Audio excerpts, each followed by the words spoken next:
রবীন্দ্রনাথ ঠাকুর বাঙালি তথা বিশ্ববাসীর কাছে তিনি হলেন প্রাণের কবি, ভালোবাসার কবি।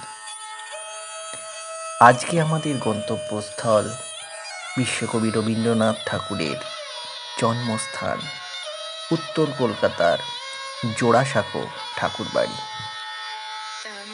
এই ভিডিওটিতে আজকে আমরা জানব এই ঠাকুরবাড়ির ইতিহাস আর রবীন্দ্রনাথ ঠাকুরের জীবনের অনেক স্মৃতি বিজড়িত মুহূর্ত। এছাড়াও আছে আরও অনেক গুরুত্বপূর্ণ তথ্য, তাই ভিডিওটি শেষ পর্যন্ত দেখবেন। আর ভালো লাগলে ভিডিওটিকে লাইক আর এই চ্যানেলটিকে সাবস্ক্রাইব করতে ভুলবেন না।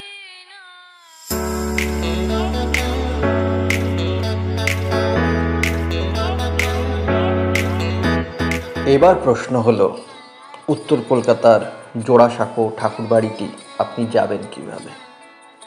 কলকাতার যে কোনো জায়গা থেকেই খুব সহজেই যাওয়া যায় জোড়াসাঁকো ঠাকুরবাড়িতে। যারা রেলপথে আসবেন তাদেরকে জানিয়ে রাখি, শিয়ালদা স্টেশন থেকে বেরিয়েই মহাত্মা গান্ধী রোডটাকে ধরে নেবেন। এই রাস্তা ধরে সোজা এগিয়ে আপনি পাবেন সেন্ট্রাল এভিনিউ। সেন্ট্রাল এভিনিউকে ক্রস করলেই সামনে পেয়ে যাবেন রবীন্দ্র সরণি। রবীন্দ্র সরণিতে ঢুকে ডান দিকে ঘুরলেই আপনার জোড়াসাঁকো ঠাকুরবাড়ির মুখ্য দ্বারটা দেখতে পাবেন।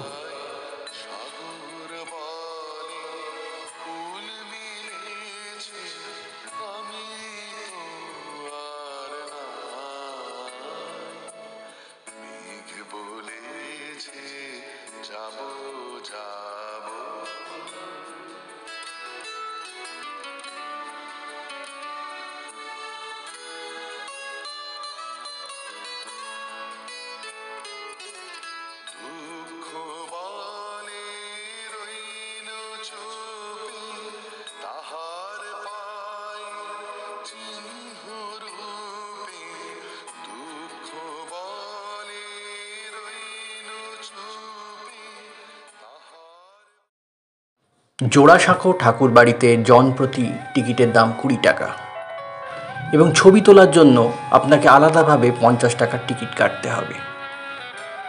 তবে সেই টিকিট নিয়ে আপনি রবীন্দ্রভারতী মিউজিয়ামের ভিতরে বা দোতলার কোনো কক্ষের ছবি তুলতে পারবেন না। শুধুমাত্র জোড়াসাঁকো ঠাকুরবাড়ির বাইরের ছবি আর পেছনের মহর্ষি ভবনের বারান্দা বা দালানের ছবি আপনি তুলতে পারবেন। এবার আসি এই বাড়ির ইতিহাসের কথায়। আদি বাড়িটি তৈরি করেন সেই সময়ের বিখ্যাত গঙ্গা জলের ব্যবসায়ী বৈষ্ণবচরণ শেঠ। সেই সময়ে কলকাতার অনেকটা জায়গাই ছিল বৈষ্ণবচরণ শেঠের সম্পত্তি, যা তিনি ব্রিটিশদের থেকে কিনেছিলেন। বৈষ্ণবচরণ শেঠ কথিত আছে 2টি সাঁকো নির্মাণ করেছিলেন ওই অঞ্চলে কোনো এক নালার উপর দিয়ে যাওয়ার জন্য। একটি সাঁকো ছিল ব্রাহ্মণদের জন্য আর অপরটি ছিল অন্য জাতের মানুষদের জন্য। পরবর্তীকালে এই 2টি সাঁকো জোড়া লাগানোর কথা উঠলে এই অঞ্চলের নাম হয় জোড়াসাঁকো। 1784 সালে জয়রাম ঠাকুরের ছেলে নীলমণি ঠাকুরকে এই বাড়ি ও তার সঙ্গে থাকা জমি দান করেন বৈষ্ণবচরণ শেঠ। পারিবারিক বিরোধের কারণে পাথুরিয়াঘাটার পৈতৃক বাড়ি থেকে এখানে উঠে আসেন নীলমণি ঠাকুর। নীলমণি ঠাকুরের প্রথম পুত্র রামলোচন ঠাকুর ছিলেন নিঃসন্তান। দ্বিতীয় পুত্র রমণী ঠাকুরের পুত্র দ্বারকানাথ ঠাকুরকে রামলোচন দত্তক পুত্র হিসাবে গ্রহণ করেন। এখন যে বাড়িটি আমরা দেখতে পাচ্ছি তার বেশিরভাগ অংশকে নতুনভাবে পুনর্নির্মাণ করেন প্রিন্স দ্বারকানাথ ঠাকুর, যার ঠিকানা পরে হয় 6 নম্বর দ্বারকানাথ ঠাকুর লেন।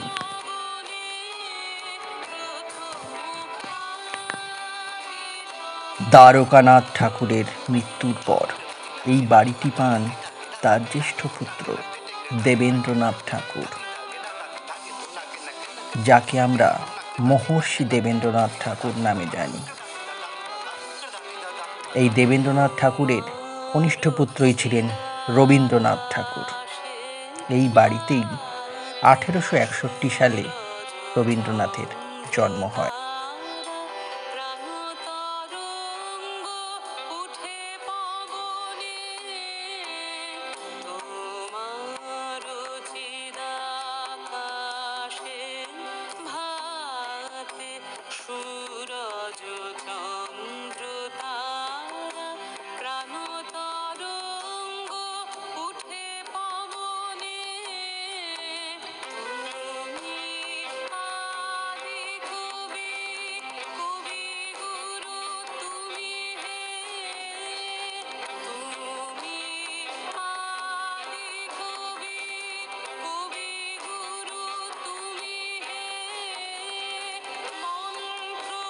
ঠাকুর পরিবার যখন এখানে বাস করত, তখন সেই পরিবারটি কেমন ছিল তা প্রতিফলিত করার জন্য রবীন্দ্রভারতী মিউজিয়াম বানানো হয়েছে, যেখানে বঙ্গীয় রেনেসাঁ এবং ব্রাহ্ম সমাজে তাদের জড়িত থাকা সহ ঠাকুর পরিবারের ইতিহাস সম্পর্কে বিশদ বিবরণ দেওয়া আছে।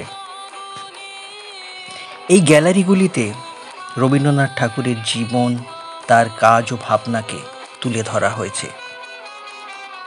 দেশে বিদেশে তার সাংস্কৃতিক সম্পর্ক কেমন ছিল তাও এখানে তুলে ধরা হয়েছে।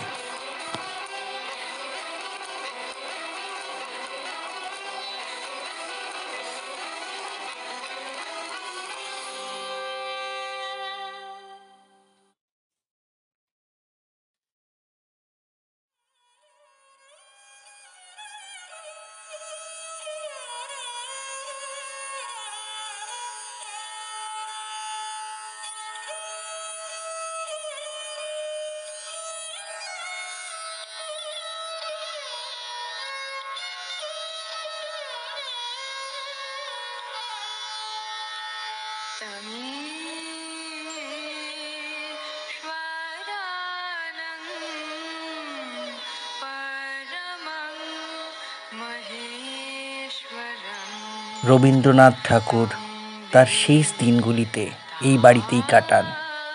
তার ব্যবহৃত পোশাক, আসবাবপত্র ও স্মৃতি বিজড়িত সমস্ত জিনিস সাজানো আছে 600 কক্ষযুক্ত এই বাড়িটিতে, যা বাঙালি তথা বিশ্ববাসীর কাছে এক গুরুত্বপূর্ণ সম্পদ।